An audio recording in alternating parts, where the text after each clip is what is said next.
অনেকের জন্যই বাস, আবার সেই বাসটাই সবার জন্য শিক্ষা। আসসালামু আলাইকুম, সবাইকে ডেইলি ভ্লগে আমন্ত্রণ জানাচ্ছি। তো এই যে আমি বসে পড়লাম, এখানে একটা বাঁশ দেখতে পাচ্ছেন শুকনা। এটা মূলত হচ্ছে আমার বাসায় যে ঝুল ঝাড়ু করতাম, উপরের সিলিংয়ের ময়লা টয়লা পরিষ্কার করতাম, সেটার যে বাঁশটা সেটা যেটা ধরে আমরা পরিষ্কার করি। তো ঝুল ঝাড়ুটা নষ্ট হয়ে গেছে, তো ভাবলাম যে এটা দিয়ে কিছু একটা করি। তো এই যে আমি জিনিসটা তৈরি করছি, কি তৈরি করছি সেটা কিন্তু অনেকেই বুঝতে পারছেন, আবার অনেকেই বুঝতে পারছেন না। তবে হ্যাঁ, যারা গাছ প্রেমী তারা কিন্তু দেখেই বুঝতে পেরেছেন যে আমি কি তৈরি করছি। এই যে জিনিসটা, এটা কিন্তু ভাইরাল একটা জিনিস, এটা কম বেশি সবাই তৈরি করেছে বাসা বাড়িতে। তো আমি আজকে ফাইনালি বসে পড়লাম এটা তৈরি করার জন্য। তো এর জন্য আমি আমার বাসায় একটা পুরনো চালের বস্তা নিয়েছি। পুরনো বলতে কি, এটা 1-2 বার ব্যবহার করেছিলাম বিভিন্ন আর কি কাজে। তো যাই হোক, তো আমি ভালোভাবে এই বস্তা দিয়ে একটু একটু করে কেটে এরপর পেঁচিয়ে নিলাম। এরপর হচ্ছে সামনের অংশটায় আমি সুতা দিয়ে একটু জড়িয়ে নিলাম। এরপর যেটা করলাম যে এই যে বস্তার যে সুতা সেগুলো ছাড়িয়ে ছাড়িয়ে ঠিক এভাবেই আমি আটসাট করে এটা বেঁধে নিয়েছি। দেখতে কিন্তু অনেক সুন্দর লাগছিল, তাই না? তো আমি এটা দিয়ে করব কি, এই যে দেখেন মানি প্ল্যান্ট গাছ, এটা কিন্তু আমার বাবার বাড়ি থেকে এনেছিলাম অনেক দিন আগে। তো মাশাআল্লাহ এই গাছটা অনেকটাই ছোট ছিল, তবে এখন বেশ ভালোই বড় হয়েছে আল্লাহর রহমতে। 2টা বড় বড় লতা বের হয়েছে। তো ভাবলাম এখানে আমি একটু কারুকার্য করি। তো এই যে বাঁশটা, এটা আমি এখন পুঁতে দিচ্ছি, মানে লতা 2টা যেন এটাকে বেয়ে বেয়ে উপরে উঠতে পারে। তো আমি কিন্তু ভিডিও শুরুতেই বলেছিলাম যে কারোর জন্য বাস, আবার কারোর জন্য শিক্ষা। দেখেন আমাদের আশপাশে বা আমাদের জীবনে অনেক এমন ঘটনা ঘটে, অপ্রত্যাশিত, অনাকাঙ্ক্ষিত। কিন্তু সেই অপ্রত্যাশিত ঘটনা দিয়ে আমাদের আশপাশের অনেক মানুষই বা আত্মীয় স্বজন তারা কিন্তু শিক্ষা নিয়ে থাকে। আমাদের যে ভুলটা হয় বা আমাদের যে ক্ষতিটা হয়, সেই ক্ষতিটা দিয়ে কিন্তু আমাদের প্রতিবেশীরা বলেন, আত্মীয় স্বজনরা বলেন, তারা কিন্তু একটা শিক্ষা নিয়ে থাকে। তারা কিন্তু তখন খুব বেশি অ্যালার্ট, সচেতন হয়ে থাকেন যেন তাদের দ্বারা এই ভুলটা অন্তত না হয়। কি, তাই না? তো যাই হোক, এই যে কথা বলতে বলতে আমি এখানে এই যে মানি প্লান্ট গাছটা লাগিয়েও নিলাম এবং খুব সুন্দরভাবে লতাটা জড়িয়ে দিলাম। তো এখন আমি আমার যে বারান্দার যে গাছগুলো, তো সেই বারান্দার গাছগুলোর মাটিগুলো একটু আলগা করে আর কি দিলাম, মানে খুঁচিয়ে খুঁচিয়ে আলগা করে দিলাম। সব কিছুরই কিন্তু যত্ন আসছে, তাই না? যত্নবিহীন কোনো কিছুই সুন্দর না। তো অনেক দিন থেকেই ভাবলাম যে বারান্দাটা একটু পরিষ্কার করব, কিন্তু আসলে করাই হচ্ছিল না। তো আজকে নেমে পড়লাম। আর আজকে কিন্তু আমার আম্মা রান্না করছিলেন, বেশি কিছু না, 1-2টা আইটেম আর কি। আমি সব কিছু গোছগাছ করে দিয়ে আসছি। আম্মাকে বললাম যে আম্মা তুমি আজকে না হয় একটু রান্না করো, কারণ রান্না করে না এগুলো করার আর সুযোগ পাই না। তো এই যে দেখেন আমার আব্বার সেই কিনে দেওয়া বোম্বাই মরিচ গাছ থেকে আবার বীজ লাগিয়ে নতুন করে গাছ হয়েছে। তো সেই গাছে আবার অনেকগুলো বোম্বাই মরিচ এসছে। এই যে আমি মোটামুটি সবগুলো টবের গাছ খুঁচিয়ে খুঁচিয়ে একটু মাটিটা আলগা করে দিয়েছি। আর এই গোলাপ গাছটাও কিন্তু আমার আব্বা কিনে দিয়েছিলেন। মাশাআল্লাহ অনেক বড় একটা ডাল এসছে নতুন করে। আর এই তো এইদিকে আমার পান গাছটা দেখতেই পাচ্ছেন, সে কিন্তু আস্তে আস্তে আল্লাহর রহমতে বড় হয়ে উঠছে। তো মোটামুটি বেশ ভালোই বড় হয়েছে। তো ভাবলাম যে এখান থেকে কয়েকটা আগা আমি কেটে দেই, তাহলে কিন্তু আরও বেশি সুন্দর ঝাঁকালো হয়ে উঠবে আর কি গাছটা। আমি ইউটিউব দেখেছি, তো সেখানে দেখলাম যে অনেকেই বলেছেন যে আগা কেটে দিতে এবং আগাগুলো যেন না ফেলে দিই, সেগুলো আবার নতুন করে লাগাতে বলেছেন। তো আমি সেই অনুযায়ী আজকে কাজ করব। আর এই যে টবটা দেখতে পাচ্ছেন, এটা একেবারে নতুন একটা টব ছিল আমার বাসায়, 2টা টব ছিল আর কি। তো টবটা আমি প্রস্তুত করে নিয়েছি। আর এখানে এই যে শুকনো গোবর দেখতে পাচ্ছেন একটা বাজারের ব্যাগের মধ্যে, অনেকগুলো শুকনো গোবর আমার দুধওয়ালা কাকা আমাকে এনে দিয়েছেন, মানে যার কাছ থেকে আমরা দুধ কিনি। তো এই তো এখন আমি একটু একটু করে আগাগুলো কেটে নিব, মোটামুটি শিকড় থেকে 1 ইঞ্চি পরিমাণ নিচে আমি কেটে নিব। আর এই কাজটা করতে করতে আপনাদেরকে একটা ছোট্ট রিকোয়েস্ট করছি, প্লিজ যারা আমার চ্যানেলটি সাবস্ক্রাইব এখনও করেননি, আমার আজকের ভিডিও বা চ্যানেলের অন্যান্য ভিডিও ভালো লাগলে চ্যানেলটি সাবস্ক্রাইব করে আমার পাশে থাকবেন এবং সাবস্ক্রাইব করার পরে অল অপশনটি অন করবেন। তাহলে আমি যখনই ভিডিও আপলোড করব আপনাদের নোটিফিকেশনে পৌঁছে যাবে, চাইলে আপনারা দেখে নিতে পারবেন। আর আজকের ভিডিওর কোথাও কোনো অংশ যদি এতটুকু ভালো লেগে যায়, প্লিজ মনে করে একটা লাইক দিয়ে দিবেন। যে পরিমাণে চ্যানেলে ভিডিওতে ভিউ হয় সেই পরিমাণে কিন্তু লাইক পড়ে না।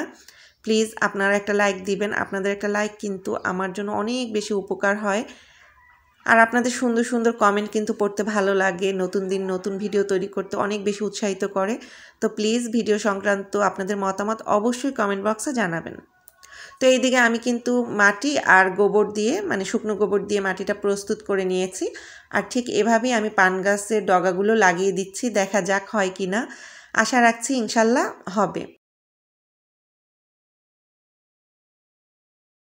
অনেক দিন থেকেই ভাবছিলাম এই কাজগুলো করব, কিন্তু এত গরম ছিল যে করা হয়ে উঠছিল না। তো ফাইনালি আজকে নিলাম, এই জন্যই যে আজকে অনেক বেশি ভালোই ঠান্ডা, অত বেশি গরমের তাপ নাই, আর বেশ ভালোই বাতাস ছিল। আকাশটাও মেঘলা, মনে হচ্ছে বৃষ্টি হতেও পারে। তো এইদিকে আমি গাঁদা ফুল গাছটা তুলে নিলাম, কারণ মরে গেছে। আর এই ফুলের যে পাপড়ি থেকে আবার পাপড়ি পড়ে এরপর এই যে কয়েকটা গাছ উঠেছে, আর এখান থেকে শিকড়গুলো তুলে নেব, এরপর এখানে অন্য কোনো গাছ লাগাবো।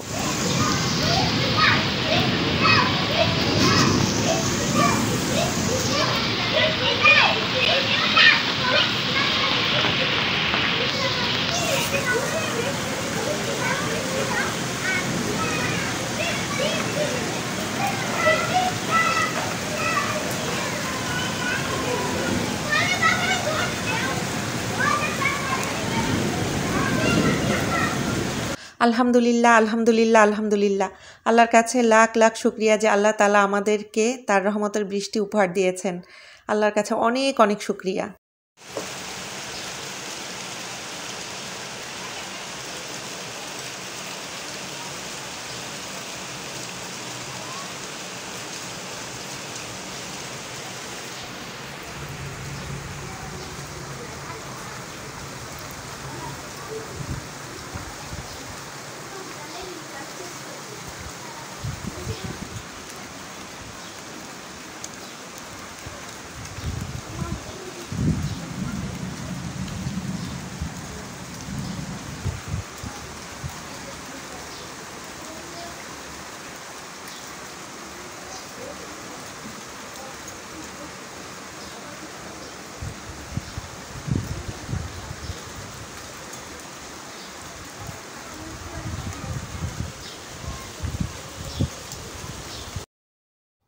একটানা তীব্র গরমে কোনো এক্সট্রা কাজ, শৌখিন রান্না বান্না কিছুই করি নাই।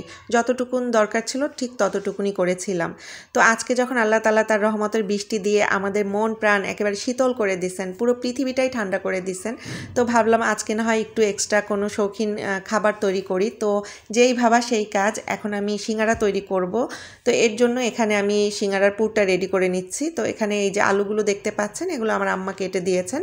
এরপর আমি প্রেসার কুকারে তেল দিয়ে শুকনো মরিচ আর এলাচ, দারচিনি, পাঁচফোড়ন, তেজপাতা এগুলো ফোড়ন দিলাম। এরপর এখানে আমি এক এক করে হলুদ গুঁড়া, সামান্য মরিচ গুঁড়া, একটু জিরা গুঁড়া দিয়ে এরপর লবণ দিয়ে ভালোভাবে আলুটা কষিয়ে নিব।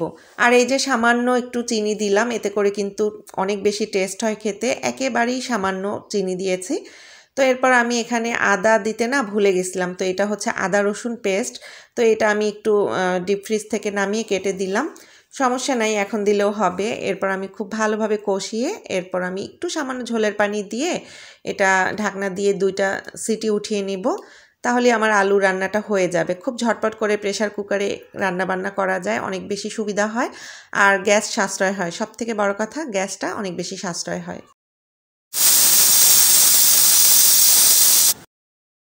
এদিকে আমার আলু রান্নাটা হয়ে গেছে, তো আমি এখন একটু নাড়াচাড়া করে নিচ্ছিলাম। দেখেন একদম খুব সুন্দর শুকনা শুকনা হয়েছে।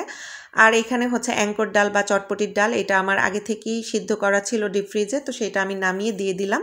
আর এখানে বেশ কয়েকটা কাঁচামরিচ দিয়ে দিলাম।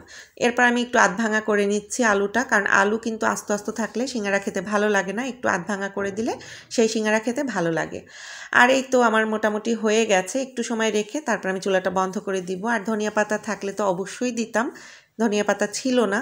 তো এই তো সিঙ্গারার আমি এখন হচ্ছে ডোটা তৈরি করে নিচ্ছি। এর জন্য আমি এখানে 3.5 কাপ ময়দা দিয়েছি। এরপর আমি তেল দিলাম 2 টেবিল চামচের মতো। এরপর এই তো হাতের সাহায্যে খুব ভালোভাবে তেল আর ময়দাটা মাখিয়ে নিচ্ছিলাম। আর এই যে দেখেন এভাবে করে মুঠ বেঁধে এরপর নাড়াচাড়া দিলে যদি ভেঙে না যায়, জাস্ট হালকা ট্যাপ করলে ভেঙে যায়, তাহলে বুঝতে হবে ঠিকঠাক আছে। তো এরপর আমি এখানে 1 চামচের মতো, চা চামচের কালো জিরা দিলাম। আর এখন আমি নর্মাল তাপমাত্রার পানি দিয়ে কাইটা করে নিচ্ছি। তো আমি না আসলে এই যে কাইটা এটা ডলতে পারছিলাম না, কারণ আমার ডান হাতে প্রচুর পেইন হয়, প্রায় সময় অনেক বেশি ব্যথা হয়। তো এর জন্য আনুষার বাবা আমাকে সাহায্য করছিলেন, আর আমি পাশে দাঁড়িয়ে দেখিয়ে দিচ্ছিলাম যে এভাবে করো, আঙুলের সাহায্যে করো, হাতের তালু দিয়ে করো। তো সে আমার কথা অনুযায়ী সেভাবেই করে নিচ্ছিলেন। তো এখন এটা মোটামুটি 10-15 মিনিটের মতো আমি রেস্টে রেখেছি। এরপর আমি একটু লম্বা শেপের রুটি বেলে একটা রুটি থেকে 2টা করে নিয়েছি আর কি, দেখতেই পাচ্ছেন। তো এই তো সিঙ্গারার এখন আমি শেপটা দিয়ে দিচ্ছি এভাবেই একটু হাতের সাহায্যে হালকা করে পানি লাগিয়ে, মানে এটা হচ্ছে সিল করে নিচ্ছিলাম। এই তো মোটামুটিভাবে করে নিচ্ছিলাম। আর আগে তো আমি পারতাম না, কিন্তু এখন আলহামদুলিল্লাহ পারি, যতটুকুন যাই পারি আল্লাহর কাছে শুকরিয়া। তো এইভাবে আমি এখন এই যে আলুর পুরটা দিয়ে এরপর আমি সিঙ্গারার ভাজটা করে নিচ্ছিলাম। আর এই যে আলুর পুরের মধ্যে কিন্তু বাদাম দেওয়াও যায়, তো আমার বাসায় বাদাম ছিল না, এর জন্য দেই নাই। তো যাই হোক, এরকম করে আমি একটা একটা করে বানিয়ে নিচ্ছিলাম। আর এইদিকে এখন ভাজাভাজিও শুরু করে দিলাম, মোটামুটি কিন্তু ভাজা হয়ে গেছে। আর সিঙ্গারা কিন্তু খুব তাড়াতাড়ি চটজলদি চুলার তাপ বাড়িয়ে কিন্তু ভাজতে হয় না, তাহলে গায়ের উপরে একটা ফোসকা ফোসকা পড়ে আর ভেতরটা সুন্দর ক্রিস্পি হয় না, কেমন যেন হয়ে যায়।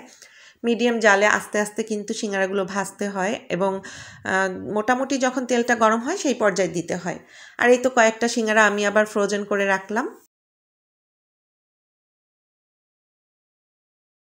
এই যে ঝটপট করে সিঙ্গারাগুলো তৈরি করে নিলাম সন্ধ্যার নাস্তার জন্য। আর এই দিকে আমি পেঁয়াজ, কাঁচামরিচ আর সস নিয়ে নিলাম। টমেটো সস দিয়ে আমার মেয়ে খেতে পছন্দ করে, তবে আমি সিঙ্গারা পুরি এগুলো পেঁয়াজ আর কাঁচামরিচ দিয়ে খেতেই বেশি পছন্দ করি।